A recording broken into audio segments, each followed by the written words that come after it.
Once upon a now, there was a man, a strong man, a brave man, a man who knew how to grab the world by the throat and squeeze.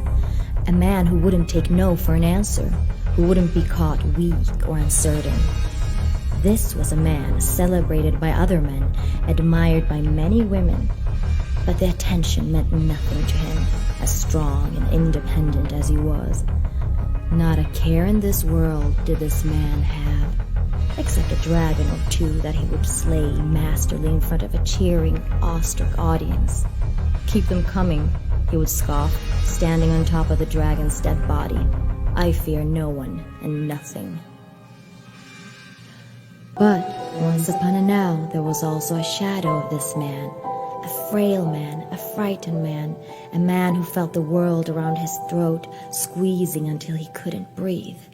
A shivering, needy, childlike man, celebrated by no one and immensely intimidated by women.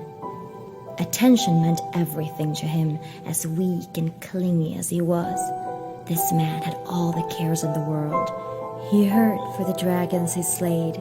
He cried for the women he scarred. "Make it stop," he would sob, standing on top of the dragon's dead body. "I fear everyone and everything." The man hated his shadow with every cell of his being. "A curse," he would rumble while trying to rip it from his body. But the shadow followed him everywhere.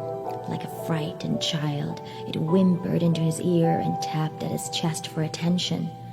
The man tried everything to rid himself of the shadow. He slayed more dragons, he took more women, he cared for nothing and no one. But the shadow's voice simply grew in volume. It was always there, reaching for him, whispering to him about how similar they really were. One day, the man's frustration drew him to something he'd been avoiding as much as his shadow: praying. "Take this cowardly shadow away from me before anyone sees him," he called toward the clouds. The sky opened and a light enveloped his body. The man knew his prayer had been answered. Nobody would ever know his burden. But the man's relief was short-lived, because now he noticed people's stares and whispers. Everyone could suddenly see the red-eyed, fragile shadow next to him that he so carefully had been hiding. The man was mortified with humiliation. "Cowardly shadow, how are you still here? I asked to be rid of you." The shadow looked at him and shrugged. "Maybe I'm not the cowardly shadow. Maybe you are. After all, you were always the one running from me." And he extended a hand. "You don't have to be scared of me. Come." And the man, feeling his lack of option and more frightened than he could ever imagine, grabbed the shadow's hand.